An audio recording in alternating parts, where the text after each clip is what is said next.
Hello, before we start, I need to ask you something. Have you ever been alone in a forest so vast that you could scream for hours and nobody would hear you? Where the trees are so dense that daylight barely reaches the ground. And at night, the darkness is so complete it feels like a physical weight pressing down on you. Most people visit Montana for the beauty, the mountains, the wildlife, the endless wilderness. They don't know what that wilderness contains. They don't know why we have rules about midnight calls. If you enjoyed this story, I'd be thrilled if you'd hit the like button and subscribe. It helps me continue sharing my experiences from places most people never see. And if you've had a strange experience in the wild, write it in the comments. I'd love to hear your story. My name is Lucas Stone. I've been working as a forest ranger for Montana fish, wildlife, and parks for 14 years, primarily in the Northwest region, covering areas around Flathead National Forest, the Glacier Backcountry, Whitefish, and Columbia Falls. 3 million acres of wilderness, most of it roadless, most of it empty. We have grizzly bears, wolves, mountain lions here. We have terrain that can kill you in dozens of different ways. And there's one more thing, something not found in any wildlife management guide. The Midnight Rule. I learned about it my first week on the job, though I didn't understand it then. My training officer was a woman named Catherine Mills, 27 years with the service, weathered and taciturn in the way that career wilderness rangers often become. We were driving back from a routine patrol when my radio crackled to life at 11:57 p.m. Unit 17. We have a distress call from the Swan Range. Hiker reports being lost, requesting immediate assistance. Last known coordinates. Catherine reached over and turned the radio off. I stared at her.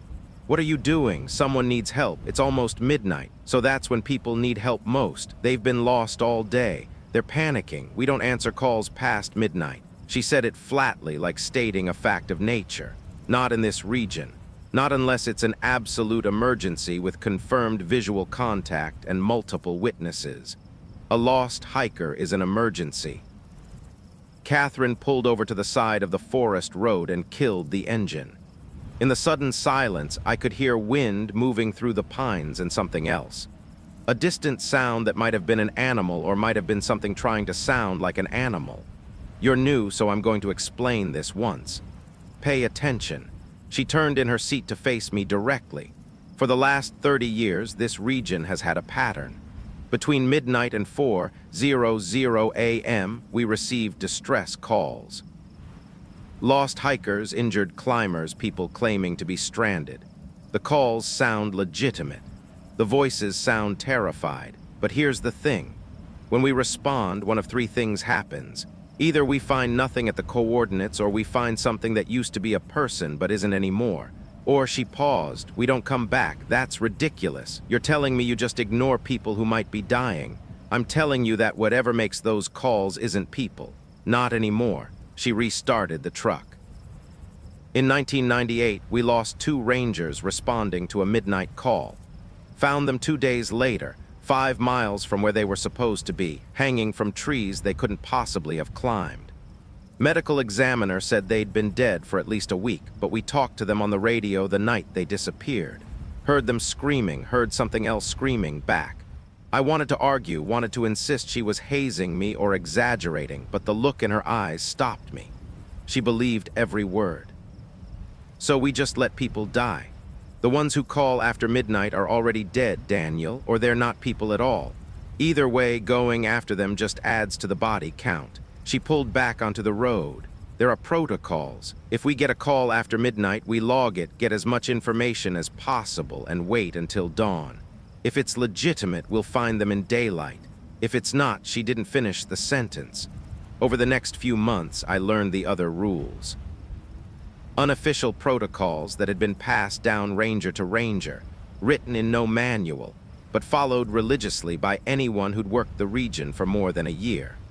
Rule 1, never answer distress calls between midnight and 4:00 a.m. unless you have direct visual confirmation of the person in distress. Rule 2, if you hear your name called in the forest after dark, don't acknowledge it. Don't even turn around. Whatever's calling isn't someone who should know your name. Rule 3. If you find a campsite that's been abandoned with food and gear still present, don't touch anything. Mark the location, retreat, and report it at dawn. Rule 4. Never follow animal tracks that transition from 4 legs to 2 or 2 legs to 4. Turn around immediately. Rule 5. If you encounter someone in the wilderness who won't look directly at you, who keeps their face turned away or hidden, do not approach. Do not offer help. Leave the area as quickly as possible. Rule 6. Trust your instincts over your training. If something feels wrong in a way you can't articulate, that feeling is more reliable than any checklist or procedure. Rule 7. Some areas are marked on our maps with small red dots. These zones are off limits after sunset for any reason. No exceptions. The dots don't appear on public maps, and we don't explain them to civilians. We just enforce the boundaries. I thought they were being paranoid. Superstitious old-timers clinging to campfire stories. Then I had my first midnight call. It was late October, 3 months into my first season. I was working a solo patrol in the Swan Range. Not ideal, but we were short-staffed and it was supposed to be a quiet night. Just checking on a few backcountry campsites, making sure everyone was following fire regulations. At 12:14 a.m., my radio crackled. "Help!" A woman's voice, breathy and desperate. "Please, I need help." "Hurt, I can't walk." I grabbed the radio. "This is Ranger Frost. What's your location?" "I don't know. I fell. It's dark. I can hear water nearby like a creek. Please, I'm bleeding. Please come." Every instinct I developed as an EMT before joining the Ranger service screamed at me to respond. Someone was hurt. That's what the job was. But Catherine's words echoed. "Never answer calls past midnight." "What's your name?" I asked. Silence then. Sarah Mitchell. "Please, it hurts so much." "Sarah, I need you to stay calm. Can you describe your surroundings? Any landmarks? Trees? Just trees and an eyes. I keep seeing eyes in the dark, moving, circling. Please hurry." My training said go. The rules said wait. I made the worst possible choice. I compromised. I drove to the last known area where hikers had been reported that day, a trailhead near Jewel Basin. I wouldn't go into the forest. I'd just get close, use my spotlight, see if I could locate her from a safe distance. That seemed reasonable. The trailhead parking lot was empty except for one vehicle, a blue Subaru with Washington plates. I ran the registration, came back to a Sarah Mitchell from Seattle. The inside of my chest went cold. Maybe the call was legitimate. Maybe I was about to save someone's life. I grabbed my medkit, my spotlight, my radio, stepped to the edge of the forest. The trees here were dense, old growth that had never been logged. The kind of forest where you could be 10 FT from the trail and become completely disoriented. "Sarah," I called. "Sarah Mitchell, this is Montana Fish Wildlife and Parks. I'm at the Jewel Basin trailhead. Can you hear me?" For a moment, nothing. Then from deep in the forest. Yes, I can hear you. Please, I'm so scared. They're getting closer. Who's getting closer? I don't know. They look like people, but they move wrong. Their joints bend wrong. Please help me." Against every warning I'd been given, I stepped onto the trail. Just a little ways, just far enough to scan with the spotlight. My light cut through the darkness, illuminating tree trunks and underbrush. "But no, Sarah, keep talking, Sarah. I'm trying to locate you. I can see your light. I'm north of you, maybe a quarter mile. There's a rock formation shaped like a face. Hurry, please hurry." I knew that formation. I'd hiked past it dozens of times during training. It was accessible, not too far off the main trail. Maybe this really was legitimate. I moved deeper into the forest, spotlight sweeping ahead of me. My radio crackled every few seconds with Sarah's voice guiding me, urging me forward. The trees grew thicker. The trail became less distinct. I checked my GPS. I was a half-mile in now, and the rock formation should be just ahead. Then I saw her. A figure stood next to the rock formation, feminine in shape, wearing what looked like hiking clothes. Her back was to me, head bowed, arms hanging at her sides. "Sarah," I called. She didn't turn, didn't move, just stood there perfectly still. I approached slowly, hand on my radio. Something felt wrong. The way she was standing, too rigid, too unnatural. And now that I was closer, I could see her clothes weren't quite right. The colors seemed faded, the style dated, like she was wearing gear from decades ago. "Sarah, can you hear me?" The figure's head tilted, but she still didn't turn. When she spoke, her voice came not from her, but from somewhere else in the forest, from multiple directions at once. "I can hear you, Daniel. I can always hear you." She knew my name. Rule 2 screamed in my mind. If you hear your name called in the forest after dark, don't acknowledge it. I started backing away slowly, keeping my light on the figure. That's when she turned. I don't have words for what I saw. It had Sarah Mitchell's face. I'd seen her driver's license photo, and this was her face exactly. But everything else was wrong. The neck bent at angles that would require multiple breaks. The shoulders sat unevenly, like the bones underneath had been rearranged. And the eyes were completely black. No whites, no iris, just endless dark, reflecting my light back at me like an animal's. "Don't leave," it said in Sarah's voice, in my radio's voice, in a chorus of voices speaking slightly out of sync. "I need help. You came to help. Don't leave me again." I ran, crashed through underbrush, branches tearing at my face and clothes, my spotlight swinging wildly as I sprinted back toward the trail. Behind me, I could hear it following. Not running, not making any normal pursuit sounds. Just a rapid clicking like multiple wooden joints snapping back and forth, back and forth. I made it to my truck, slammed the door, locked it, even though I knew that wouldn't matter. Sat there with the engine running and the high beams flooding the trailhead, watching the forest edge. Nothing emerged, but I could see movement in the trees, shapes that were almost human that flickered in and out of the beam's reach. And from my radio, still clipped to my belt, came Sarah Mitchell's voice. "Why did you leave? I'm still here. I'm still hurt. Please come back." I threw the radio into the passenger seat and drove away faster than I should have. Didn't stop until I reached the ranger station 30 m away. Catherine was there working late on reports. She took one look at me and knew. Midnight call. I nodded, unable to speak. "You went after it." Another nod. She poured me coffee, sat me down, and waited while I told her everything.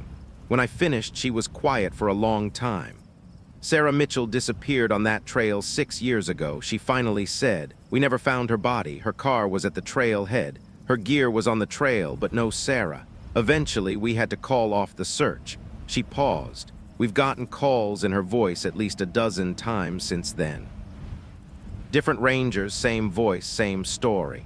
Whatever's out there, it's using her somehow, using what's left of her. What is it? We don't know. Something old, maybe something that's always been in these forests, or something that was human once and became something else. She looked at me seriously. "Did it know your name?" "Yes." "Then you're marked. It'll call you again. Maybe not for months, maybe not for years, but eventually it'll use your name. When that happens, you don't answer. You don't react. You pretend you never heard it." She handed me a small cloth pouch. "Keep this with you. Sage and cedar blessed by a Salish elder. Might not do anything, but it can't hurt." I took the pouch, feeling ridiculous, but also terrified enough to try anything. Why don't we warn people? Why don't we close those areas? We do warn them in our way. We mark hazardous areas. We enforce regulations. We do what we can. But how do you tell someone don't hike here because something that wears human faces might get you? How do you put that on a warning sign? She shook her head. "The wilderness is dangerous. People accept that. But this is something different, something that shouldn't exist. And the moment we officially acknowledge it exists, everything changes. So we follow the rules and we hope it's enough." That was 7 years ago. Since then, I've had 3 more midnight calls. Each time, I've followed the protocols. Each time, I've survived. But I've also watched as other rangers, good people, experienced people, broke the rules and paid for it. 2 years ago, we found a ranger named Mike Patterson hanging from a tree near Lake McDonald. He'd responded to a midnight call alone. The rope around his neck was made from braided human hair. The medical examiner found DNA from 17 different missing persons in that rope. Last year, a ranger trainee named Jennifer Lopez disappeared after a midnight call near the Chinese wall. We found her 3 months later, or what was left of her. She'd been scattered across 15 mi of wilderness. Her body parts arranged in a pattern we couldn't decipher, but that made everyone who saw it feel profoundly wrong. like the pattern was communicating something our conscious minds couldn't process, but our Hindi brain understood perfectly. The midnight calls continue. Sometimes it's voices we recognize. Missing hikers, dead rangers, people who disappeared decades ago. Sometimes it's voices we don't recognize but that know our names, our fears, our secrets.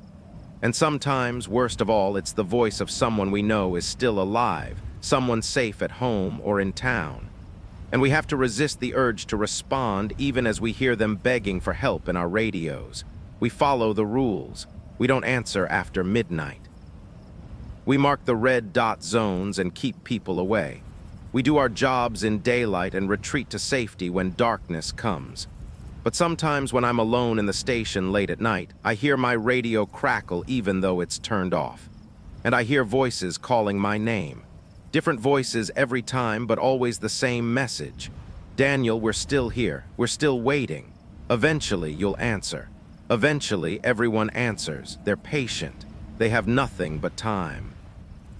And they know that eventually circumstances will force someone to break the rules.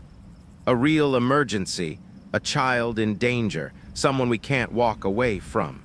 That's what they're counting on. That's what they've always been counting on. The thing about working in wilderness law enforcement is that most people think the job is about enforcing fishing regulations and helping lost tourists. They don't understand that in places like Montana, vast, ancient, largely unmapped, your real job is managing the boundary between civilization and whatever exists in the spaces humans abandoned or never fully occupied. After my encounter with the Sarah Mitchell thing, Catherine became my unofficial mentor in the aspects of the job nobody talks about. She'd worked the region longer than almost anyone, had seen patterns emerge over decades, had developed instincts that kept her alive when others died. We were having coffee at a diner in Whitefish one morning when she pulled out a topographic map covered in hand-drawn annotations. "These are the red dot zones I told you about," she said, pointing to dozens of small marks scattered across the wilderness. Each one represents an area where we've had repeated incidents, disappearances, anomalous calls, rangers who came back changed. I studied the map. The dots seemed random at first, but the longer I looked, the more I noticed they weren't evenly distributed. They clustered around certain geographical features. Deep valleys, old mining areas, places where multiple weds converged. What makes these spots different? We're not sure. Some of the elders from the Salish and Kootenai tribes say these are places where the barrier between worlds is thin. Places that were avoided traditionally because bad things happened there. The mining boom of the late 1800s and early 1900s disturbed a lot of these sites. People digging deep, blasting, changing the landscape. Maybe they opened something. Maybe they woke something up. She traced her finger along a particular cluster of red dots near the Bob Marshall Wilderness. This area is the worst. We've lost 11 rangers here over the years. The last one was 5 years ago. Veteran named Raymond Cooper, 30 years of experience. He knew all the rules, followed them religiously. Then one night he got a call from his daughter. Real daughter, not a mimic. She was camping in the Chinese Wall area with friends. Said something was circling their campsite, making sounds that shouldn't come from any animal. What did he do? What any parent would do. He broke protocol. Went in after midnight. Didn't wait for backup, didn't follow procedures. We found his truck at the trailhead. Found his gear scattered along the trail for about 2 miles. Never found Raymond. She paused, but we still get calls in his voice. Usually right around this time of year, late fall, when the season's winding down and staffing gets thin. You're saying it knew how to get him to break the rules. That's exactly what I'm saying. These things, whatever they are, they learn. They watch us figure out our patterns, our weaknesses. They know love is stronger than fear. They know duty compels us, so they use those things against us. She folded the map. Raymond's daughter quit camping after that. Moved to Seattle, won't come back to Montana. Last I heard, she still gets calls on her cell phone sometimes late at night. Her father's voice begging her to come find him. The conversation stayed with me. Over the following months, I paid closer attention to the patterns, started keeping my own log of incidents, comparing them with historical records, talking to old-timers who'd worked the region before the official rules existed. What I found was disturbing. The midnight calls had been happening for at least 100 years, maybe longer, but they'd evolved. Early reports from the 1920s described strange lights in the forest, voices calling for help that led trappers and loggers into dangerous terrain where they fell or got lost. Simple, direct. By the 1950s, the phenomenon had become more sophisticated. Calls would come over early radio systems, mimicking specific people, providing detailed information that suggested intelligence and planning. Rangers started keeping unofficial records, warning each other, developing the first versions of the rules. The 1980s brought a sharp increase in incidents, coinciding with improved radio technology and increased backcountry recreation. The things making the calls adapted, learned to manipulate technology better, became more convincing in their mimicry. Now, in the 2020s, they were using cell phones, GPS coordinates, social media. They knew our names before we entered the forest. They knew our families, our histories, our fears. They were learning faster than we could adapt. I brought my findings to Catherine. She listened, nodding occasionally, unsurprised by most of it. "You're seeing what I've been seeing for years," she said. "Whatever's out there is intelligent and it's patient. It can wait decades for the right opportunity, the right person to break the rules." She poured more coffee. "You know what scares me most? We're not sure if it's one thing or many things. Whether there's a single entity orchestrating this or if there are multiple predators, I guess, competing for territory. How do we fight something we don't understand? We don't fight it. We contain it. We follow the rules. We keep people out of the red zones as much as possible. And we accept that sometimes people are going to die." The bluntness of her words was jarring. That sounds callous, I know, but this job isn't about saving everyone. It's about minimizing casualties. And the best way to maximize casualties is to charge into the dark every time something calls for help. Winter came early that year. By November, we had 3 ft of snow in the high country and minimal visitor traffic. Most of the seasonal staff had been laid off. It was just a skeleton crew. Me, Catherine, 2 other year-round rangers, and a handful of maintenance workers. That's when things escalated. It started with equipment failures. Radios would turn themselves on at night, cycling through frequencies, picking up voices that shouldn't be there. Voices speaking in languages nobody recognized, or speaking English, but with the words in wrong order. Sentences that sounded normal until you really listened and realized they didn't mean anything. Were just word sounds strung together to approximate communication. Our GPS units began showing phantom locations. Coordinates that would appear, persist for hours, then vanish. When we investigated in daylight, we'd find nothing at those spots, or we'd find things that shouldn't be there. A car of stones arranged in a spiral pattern. A circle of dead trees, all fallen, pointing inward. Once we found a campsite that looked decades old, with rusted equipment and rotted gear. But when we ran the serial numbers on an old Coleman lantern we found there, it came back as equipment that had been purchased 3 months earlier. The midnight calls intensified every night. Multiple distress calls from different locations, different voices. All between midnight and 4 a.m. we logged them, followed protocol, ignored them. But it was taking a toll. You can only listen to people begging for help, screaming in terror, crying in pain for so many nights before it breaks something inside you. One of our rangers, a younger guy named Travis Hoffman, started showing signs of cracking.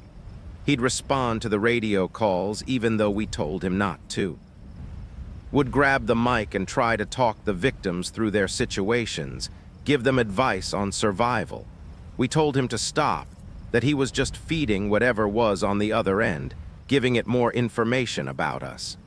Then came the night of December 15th.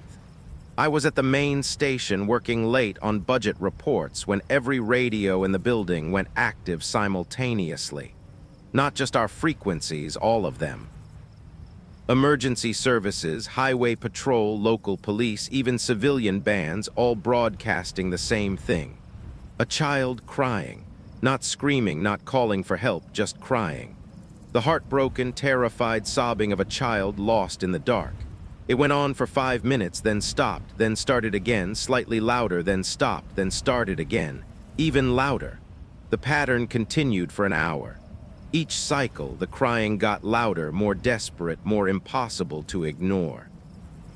I could see my hands shaking as I gripped my coffee mug. Every parental instinct, every protective urge was screaming at me to do something. Catherine came into the room, her face pale. It's never done this before. Never been this coordinated, this aggressive. What's it trying to do? What it always does, trying to make us break the rules, trying to force a response. She grabbed my shoulder. Daniel, no matter what happens, you don't go out there. You don't answer. You don't. The power went out. Emergency lighting kicked in, bathing everything in red. And through every radio, now distorted and crackling with interference, came a voice I recognized. My daughter's voice. Daddy, Daddy, I'm scared. It's dark and I can't find the trail. Please come get me. Please, Daddy, I'm so cold. My daughter was in Missoula, safe at college, probably asleep in her dorm room. But the voice was perfect. Her voice exactly down to the slight rasp she got when she was crying. The way she'd called me Daddy instead of Dad when she was frightened. Daddy, please, something's following me. I can hear it in the trees. Please hurry. I stood up, reached for my keys. Catherine blocked my way. That's not your daughter. I know it's not. But what if? There's no what if. Call her right now. Call her and confirm she's safe. I pulled out my cell phone. No signal, of course, no signal. We were being jammed somehow, isolated. Then I'll drive to Missoula, check on her in person. You'll drive 2 hours based on a voice on a radio. That's exactly what it wants. You leave, something happens here, we're understaffed. Someone else has to break protocol. Catherine's voice was firm. We call the Missoula police. Have them do a welfare check. We followed the procedures. She was right.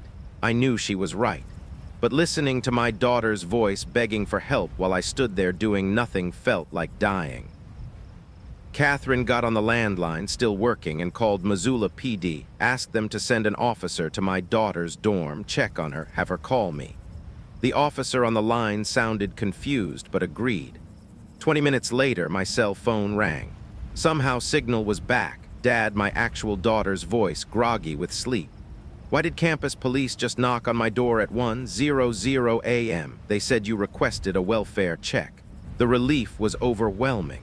Sorry, sweetie. We had a situation. I needed to make sure you were okay. I'm fine. I was sleeping. What kind of situation? Just work stuff. Go back to bed. I love you. Love you too, Dad. You're weird. She hung up. I sat down, suddenly exhausted. Through the radio, her voice, the other voice, the one that wasn't really her, let out a sound that might have been laughter or might have been wind through trees or might have been something else entirely. Then silence. The power came back on. The radios went quiet. The interference cleared. Catherine sat across from me, close one, too close. My hands were still shaking. It knew exactly which voice would break me. And now it knows it didn't work. It'll try something else next time, something worse. She looked tired, decades of this job showing on her face. This is escalating. It's been building towards something for weeks now. The equipment failures, the phantom locations, the coordinated radio assault. It's testing our defenses, looking for weaknesses toward what? I don't know, but I think we're going to find out soon. She was right. 3 days later, Travis Hoffman didn't show up for his shift. We called his cell. No answer. Drove to his cabin outside Kalispell empty. His truck was there, his gear was there, but no Travis. Then at 12:03 a.m., his voice came over the radio. This is Ranger Hoffman. I need backup at Kinta Lake. I've got a situation here. Multiple injuries. Send everyone. Catherine grabbed the radio. Travis, what's your status? Are you injured? Negative, I'm fine, but I've got 7 hikers here trapped by avalanche debris. 3 of them are critical. I need medical evac and additional personnel. This is a real emergency. Confirm your location. Kintla Lake North Shore, approximately 2 mi from the ranger station. Please hurry. Catherine looked at me. Kintla Lake Ranger Station has been closed since October.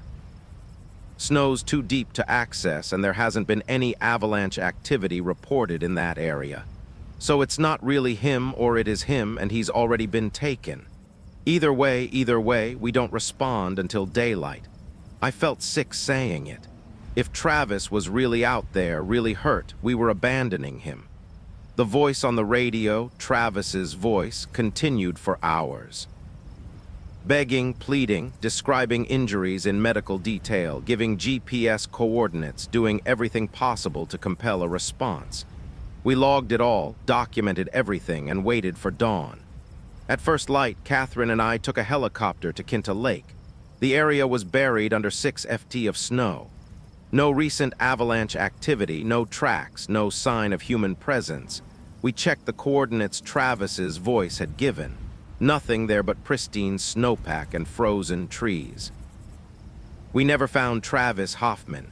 His voice still calls sometimes, usually on nights when we're short-staffed, when the weather is worst, when conditions are perfect for an accident to happen to anyone responding. After that, we instituted new protocols. Mandatory buddy system for all patrols. No one works alone ever. Check-ins every 2 hours. If anyone misses a check-in, we send a team at dawn, not before. Cold, but necessary. The strange thing is visitor disappearances haven't increased.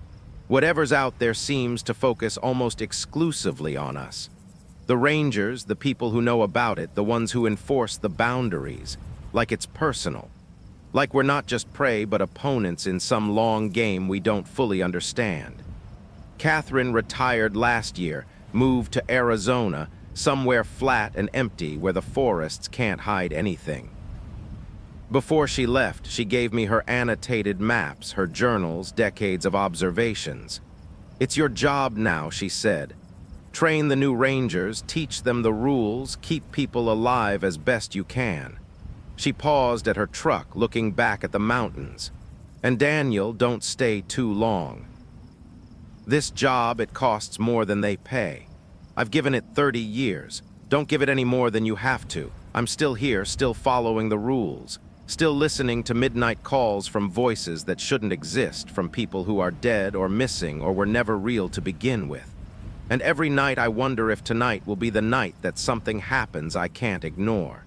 The emergency I can't walk away from the voice I can't resist, because they're patient. They're learning. And eventually, they'll find the exact right combination of circumstances. The perfect voice. The one situation I won't be able to turn away from. That's when the rules will break. That's when someone else will become the voice on the radio calling for help that will never come. Catherine's retirement left a hole in the department that went beyond just losing experience. She'd been the institutional memory, the one who kept the unofficial records, who knew which areas were truly dangerous versus just difficult. Her replacement was a man named Derek Bishop, transferred from Yellowstone. Excellent credentials, but completely unprepared for what he was walking into. I tried to brief him, sat him down his first week, explained the rules, showed him Catherine's maps and journals. He listened politely, asked reasonable questions, and I could see in his eyes he thought I was either exaggerating or suffering from some kind of collective delusion. I appreciate the local knowledge, he said when I finished, but I've been doing this work for 20 years across 5 different parks. Every region has its stories. Usually there's a rational explanation once you dig into it. These aren't stories. These are documented incidents. Documented by who? Rangers who were alone under stress in extreme conditions. He said it gently, not condescending, but I could hear the skepticism. I'm not saying people haven't disappeared. I'm not saying the wilderness isn't dangerous, but voices on radios, things that wear human faces. That sounds like a combination of equipment malfunction, wildlife encounters, and psychological stress. So what's your explanation for Travis Hoffman?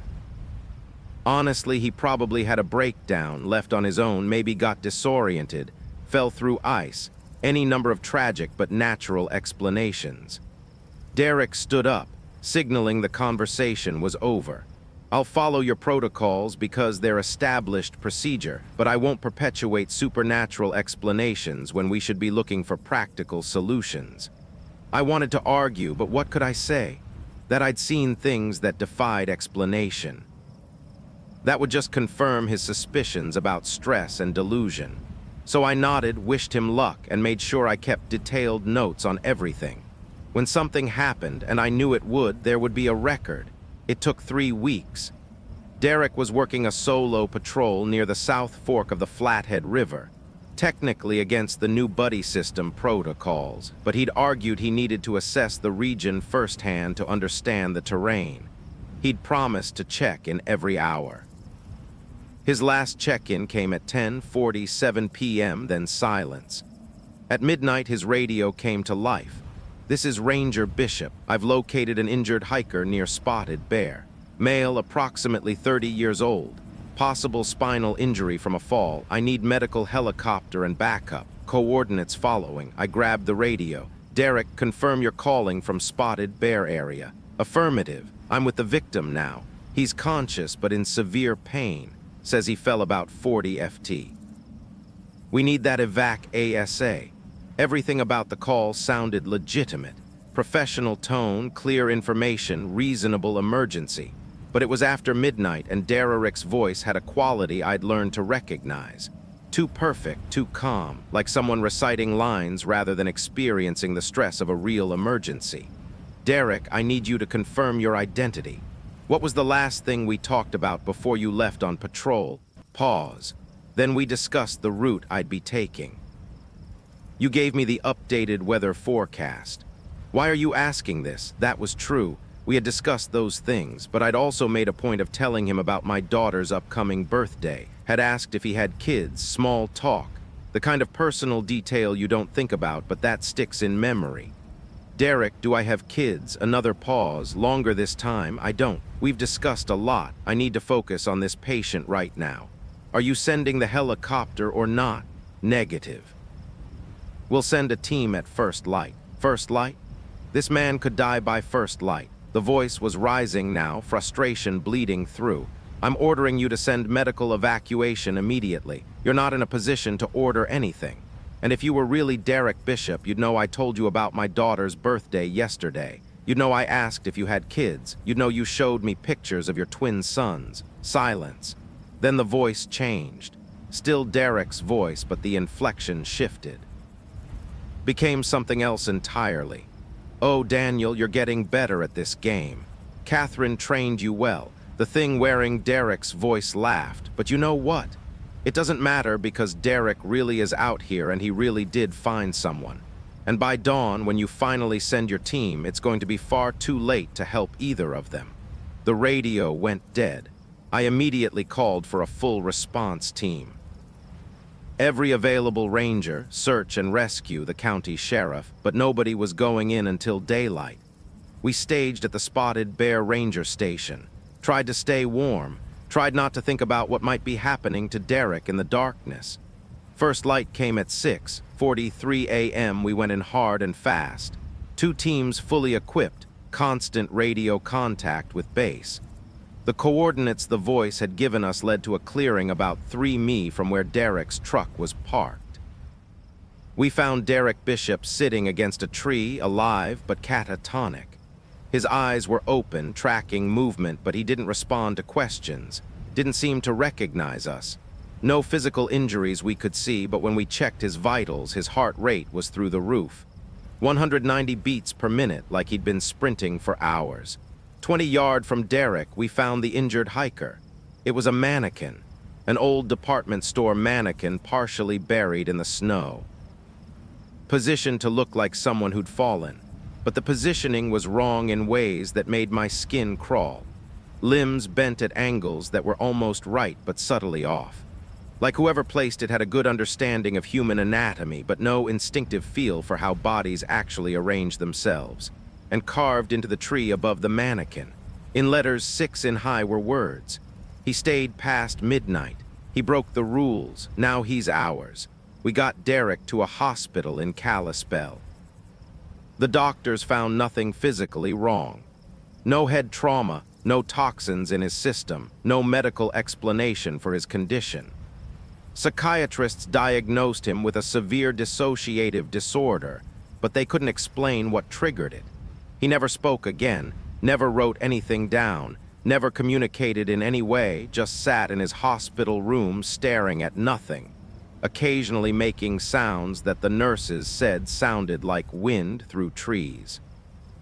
The administration wanted to shut down the whole operation, declare the region too dangerous for routine patrols, limit access, maybe even close some areas entirely.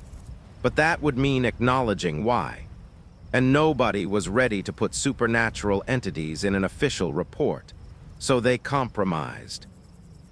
Increased funding for technology, better radios, satellite phones, GPS tracking on all vehicles, mandatory 2% teams, no exceptions, reduced patrols in the red dot zones, more training on stress management and psychological resilience. All useful measures, none of them addressing the actual problem. I was promoted to Catherine's old position, senior ranger for the region. With the promotion came access to files I hadn't seen before. Incident reports going back to the 1930s, witness statements, medical records, and most disturbing photographs. Dozens of photographs taken at incident sites over the decades. Most showed nothing unusual, just forest, snow, normal wilderness scenes.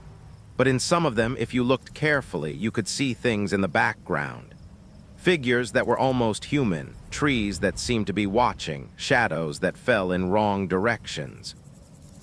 And in several photos from different decades, different locations, I saw the same face, a woman always at the edge of the frame, always slightly out of focus. She wore different clothes depending on the era. 1940s dress, 1960s hiking gear, 1990s outdoor wear, but the face was identical. And in every photo, she was looking directly at the camera. I showed the photos to an elderly ranger who'd worked the region in the 1970s, a man named Eugene Winters, now in his 80s, living in a nursing home in Great Falls. "Oh, I remember her," he said, studying the photographs. "We called her the Walker.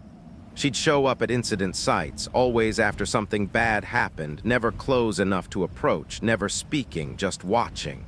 He handed the photos back. Story was she'd been a ranger herself back in the territorial days before Montana was a state. Got lost on patrol, was found 6 months later alive, but wrong. Spoken languages nobody knew. Could navigate the forest perfectly in complete darkness. Didn't seem to feel cold or pain. They tried to reintegrate her, but she'd disappear for months at a time, then reappear at random. Eventually, they stopped trying to contain her.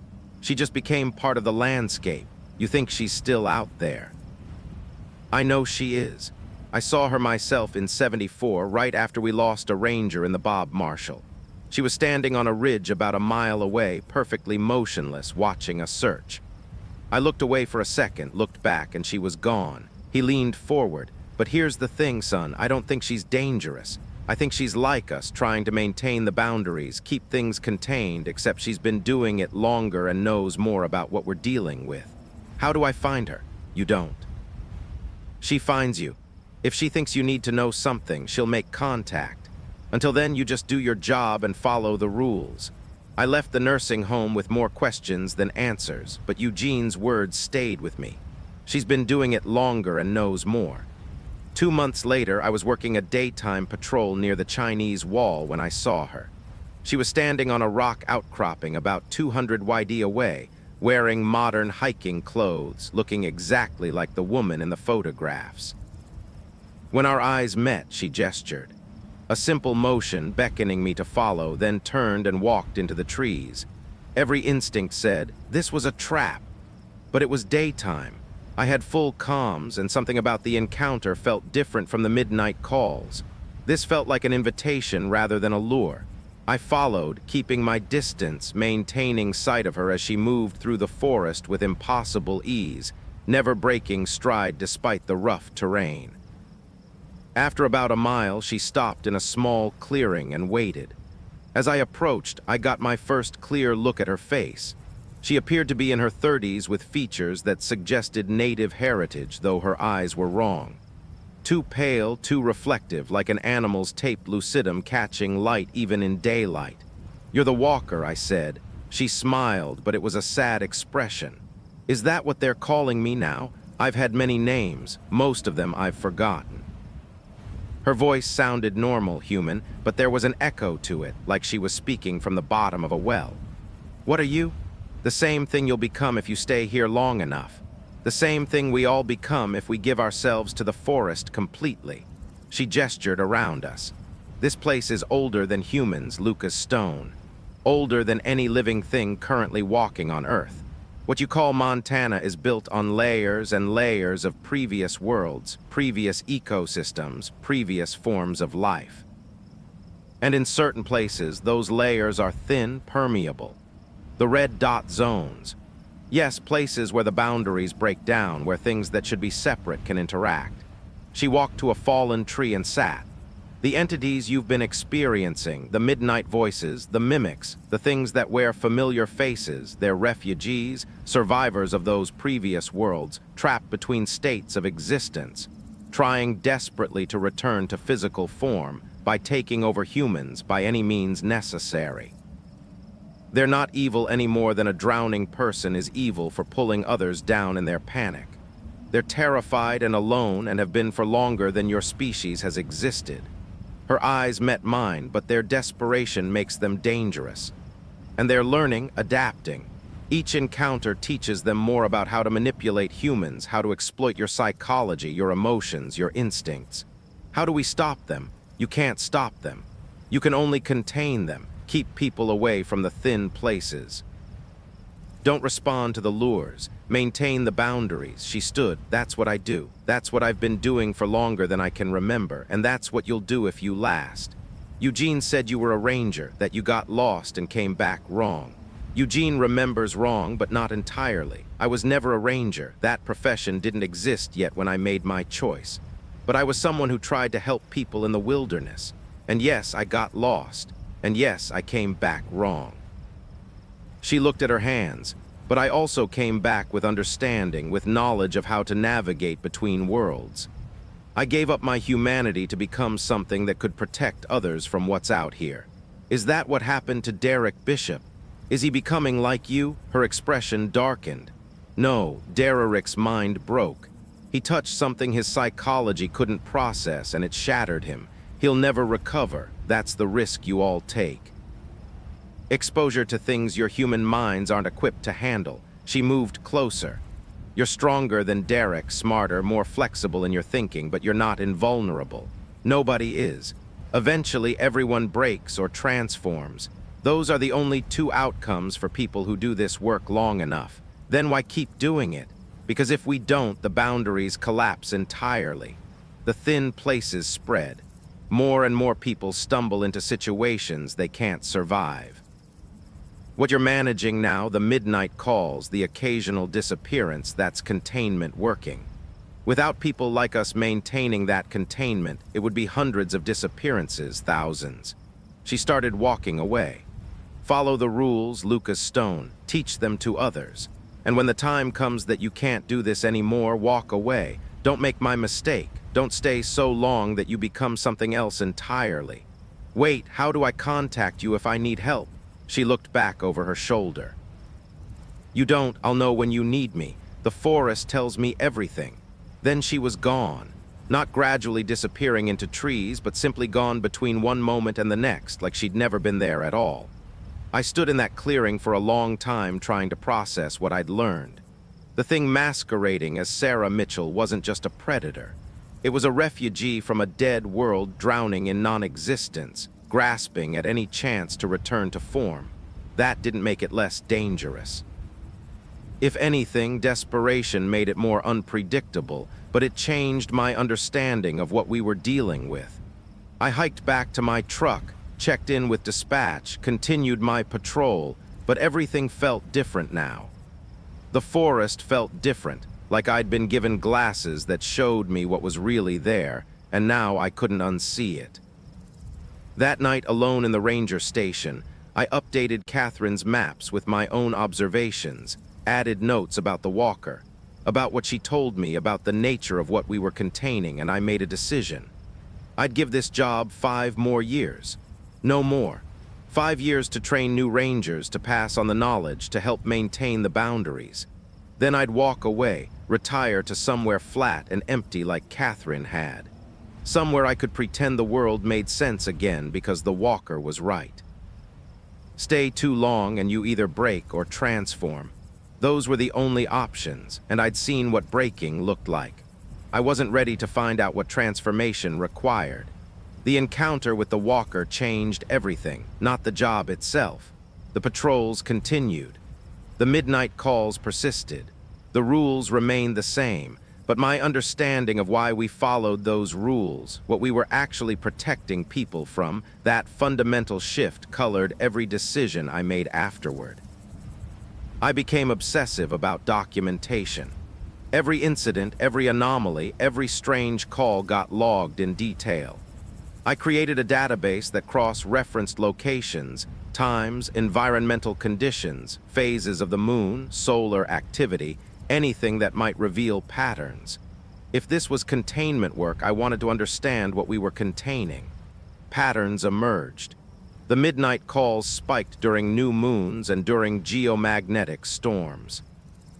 The red dot zones showed measurable electromagnetic anomalies, not huge, but consistent, like something was generating or disrupting local magnetic fields. Missing persons cases clustered around areas where multiple watersheds converged, or where geological surveys showed unusual mineral deposits, particularly uranium and rare earth elements. Most disturbing, the phenomenon was spreading slowly but measurably.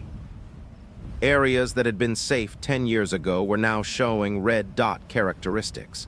The boundaries were expanding or weakening or both. I brought my findings to the new regional director, a woman named Angela Torres, who'd been brought in specifically to modernize our operations after Derek Bishop's incident. She listened to my presentation, studied my maps and data, then sat back in her chair. "This is thorough work," she said, "but I'm not sure what you want me to do with it. We can't close off a quarter of the state based on electromagnetic readings and historical incident rates. I'm not asking you to close anything. I'm asking for resources to study this properly. Partner with universities. Get geologists and physicists out here. Try to understand what's actually happening. And tell them what that we're investigating supernatural phenomena." She shook her head. "Daniel, I appreciate your dedication, but this department is already under scrutiny after Derek's breakdown. The last thing we need is to start sounding like we believe in ghost stories. These aren't ghost stories. These are documented. They're unexplained incidents, which means we need better training, better equipment, better mental health support, not paranormal investigations." She softened her tone. "I'm approving increased funding for support systems, mandatory counseling, more frequent rotations out of isolated postings, buddy systems strictly enforced. That's how we keep our rangers safe. Not by chasing electromagnetic anomalies." I left her office frustrated but not surprised. The administration would never officially acknowledge what was happening. That meant containment would continue to be informal, dependent on individual rangers passing knowledge to each other, following rules that existed nowhere in official policy. Winter settled in hard. By January, we had record snowfall, and most of the back country became inaccessible except by snowmobile or skis. Visitor traffic dropped to nearly nothing. It should have been our quietest season. Instead, the midnight calls intensified. They came every night now, sometimes a dozen in a single shift. Different voices, different emergencies, but always between midnight and 4:00 a.m. we logged them all, ignored them all, and tried not to think about what might happen if even one of them was legitimate. Then came the night of February 8th. I was at the main station with 2 other rangers, a veteran named Paul Hendris and a rookie named Lisa Chen, who just finished her first season. We were playing cards, drinking coffee, waiting for our shift to end at 6:00 a.m. At 11:47 p.m. Lisa's phone rang. She answered it, then went pale. It's my brother. He says he's lost in the forest near Hungry Horse Reservoir. He drove up to do some night photography and his truck got stuck. Now he can't find his way back. Where's your brother supposed to be tonight? I asked. Home in Bozeman. He's a grad student. He has classes tomorrow. She was already pulling on her coat. But that's his voice. That's definitely him. He sounds terrified. Lisa, don't. She was out the door before I could finish running for her truck. Paul and I exchanged looks and followed. We couldn't let her go alone, not after midnight, not into a potential lure. Lisa, wait. I caught up to her at the parking lot. Call him back. Call his actual cell phone, not the number that just called you. I tried. It went straight to voicemail. Then call his roommate. Call someone who can verify where he actually is. She hesitated, pulled out her phone, dialed. We waited in the cold while it rang. Hey, Jake, it's Lisa. Is my brother there? Can you? She stopped. He's not. When did he leave? Okay, thanks. She lowered the phone, her face stricken. He left 3 hours ago, told his roommate he was driving to Hungry Horse Reservoir to photograph the aurora. Jake tried to talk him out of it because of the weather, but he went anyway. My stomach dropped. This was it, the perfect scenario. A real person really in danger calling at the worst possible time under conditions designed to make us doubt it was real. What do we do? Paul asked quietly. I pulled out my radio, called dispatch. This is Ranger Frost. We have a potential legitimate emergency. Requesting helicopter support, search and rescue, everything available, but nobody goes in until first light. That's 6 hours from now. Lisa said he could die from exposure in 6 hours, and we could all die in the next hour if this is a trap. But what if it's not? What if he really needs help and we let him freeze because we're following some superstitious rules? Tears were streaming down her face now. He's my brother. He's my only family. I can't. Her phone rang again, same number. She answered it on speaker. Lisa, her brother's voice weak now, shaking with cold. Please come. I'm so cold. I can't feel my hands anymore. There's something in the trees. It keeps getting closer. Please, Lisa, please. Then another sound, a wet tearing noise and screaming that cut off abruptly. Then silence. Lisa ran for her truck. Paul and I physically restrained her. Let me go. He needs help. He's dying. If we go now, we all die, I said, hating every word. We wait for dawn. We go in with full support. That's how we save people. There won't be anything to save by dawn. She was fighting us, genuinely fighting, and Paul was a big guy, but she was desperate and strong. You're killing him. You're killing my brother. Paul's radio crackled. We all froze. This is Hungry Horse Dam security. We have a situation. Young man just stumbled into our facility. Says he got lost in the woods trying to photograph the aurora. Requesting medical assistance for hypothermia. I grabbed the radio. Can you describe him? Asian male, early 20s, glasses. U of Montana jacket. Says his name is David Chen. His sister's a ranger, wants us to call her. Lisa stopped fighting, stared at the radio. That's him, that's my brother. He's safe, I said. He found his way to the dam. He's okay. She sank to her knees in the snow, sobbing with relief. Paul and I stood there watching the forest, listening to the wind. From deep in the trees came a sound that might have been wind and might have been laughter and might have been something else entirely. They'd learned. They knew Lisa's brother was out there. Knew his voice, knew how to perfectly simulate a scenario that would force us to break the rules, and they'd almost succeeded. The only reason it failed was pure luck. David stumbling onto the dam facility instead of getting genuinely lost. I helped Lisa to her feet, got her inside, made her coffee while we waited for confirmation that her brother was okay. He was mild hypothermia, some frostbite on his toes, but he'd survive. The damn security team drove him to the hospital, and Lisa met him there. But the incident shook all of us. The things in the forest were evolving their tactics faster than we could adapt. They'd moved from simple mimicry to complex psychological manipulation based on real-time intelligence. How long before they achieved something even more sophisticated? The next morning, I drove to Eugene Winter's nursing home.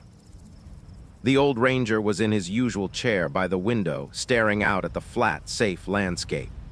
"They almost got one last night," I said, sitting beside him. "I heard word travels." He didn't look away from the window. "You want to know if it's getting worse, if you're losing the containment, am I?" "Yes, simple, direct. Been watching these patterns for 60 years. It comes in cycles, periods of intense activity followed by quiet periods. But each active cycle is worse than the last. More sophisticated attacks, more aggressive recruitment, wider geographical spread." He finally turned to look at me. "The Walker told you these things are refugees from dead worlds, right? Trying to claw their way back to existence." "Yes. Well, here's what she didn't tell you, or maybe doesn't know herself. There's more of them now than there used to be. A lot more. Like something's opened up, some barriers come down, and they're flooding through in numbers we've never dealt with before." He leaned forward. "Your 5-year plan. Might want to make it 3 because I don't think this job is going to be survivable much longer. If it gets that bad, we'll have to tell people the truth. Officially acknowledge what's happening. And then what? Mass panic, people avoiding the wilderness entirely, or worse, thrill-seekers deliberately going into the red zones trying to have encounters." Eugene shook his head. "The containment works because it's quiet. The moment you make it public, everything breaks." He was right, but I hated it. We were caught between impossible choices. Maintain the lie and watch people disappear, or tell the truth and watch the situation spiral into chaos. 3 months later, I made my decision. I'd been at the job for 18 years total, 14 years since that first encounter with Sarah Mitchell's voice. I'd trained dozens of rangers, updated protocols, maintained the boundaries as best I could. But Eugene was right. It was getting worse. The red dot zones were spreading. The midnight calls were becoming more convincing, and I could feel something in myself starting to crack. The same fault lines I'd seen in Derek Bishop before he broke entirely. I put in for retirement, bought a small house in Billings, flat, empty, far from any serious wilderness. Put my affairs in order. On my last night at the ranger station, I was alone packing up my office when the Walker appeared. Not outside, not calling me to the forest, just standing in the doorway like a normal visitor. "You're leaving," she said. I lasted longer than most.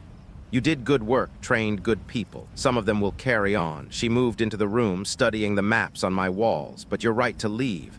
I can see it in you, the erosion. Stay much longer and you'll break or transform. Better to walk away while you're still mostly yourself. Will you keep watching, keep helping?"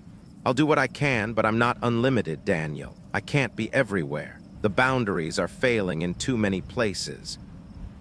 She met my eyes. Something's changed in the last decade. Something fundamental. I don't know if it's human activity, climate change, electromagnetic pollution, all the ways you've altered the planet, or if it's a natural cycle, but the barriers between worlds are breaking down faster than they ever have. Is there any way to stop it? Stop it. Slow it down. Maybe if humanity took the warning seriously. If people stopped pushing into the deep wilderness, if we could depopulate the red zones, let them return to true wildness. She shook her head. "But that won't happen. So the containment will keep eroding until one day it fails completely." And then she didn't finish. "What happens then? Then the forests reclaim what they've been patient about for a very long time. Not with violence, not with war, just with quiet, persistent dissolution of the boundaries between what should be separate." She turned to leave. "Enjoy your retirement, Lucas Stone. You've earned it. But don't completely forget what you learned here, because geography won't protect you forever. Eventually, there won't be anywhere that's truly safe." She walked out, and I heard her footsteps fade down the hallway. When I checked, there was no one there. I finished packing, said goodbye to the night shift rangers, and drove away from the station for the last time. In my rear view mirror, the mountains receded into darkness. Somewhere in those mountains, things that shouldn't exist were calling for help in voices they'd stolen from the dead. Rangers were following the rules, maintaining the boundaries, buying humanity a little more time. But the walker was right. The barriers were failing. What we'd contained for generations wouldn't stay contained much longer. That was 5 years ago. I'm living in Billings now, working security at a community college, trying to pretend I had a normal career in normal wilderness work. But I still monitor the reports, still track the incidents. The red dot zones have expanded by 15% since I left. 3 more rangers have disappeared. The midnight calls are being reported as far east as the Dakotas now, as far south as Wyoming. Whatever's spreading from Montana's deep wilderness isn't staying contained. And sometimes late at night, my old radio, which I kept, which I know I shouldn't have kept, crackles to life, even though it's turned off. Voices I recognize call my name.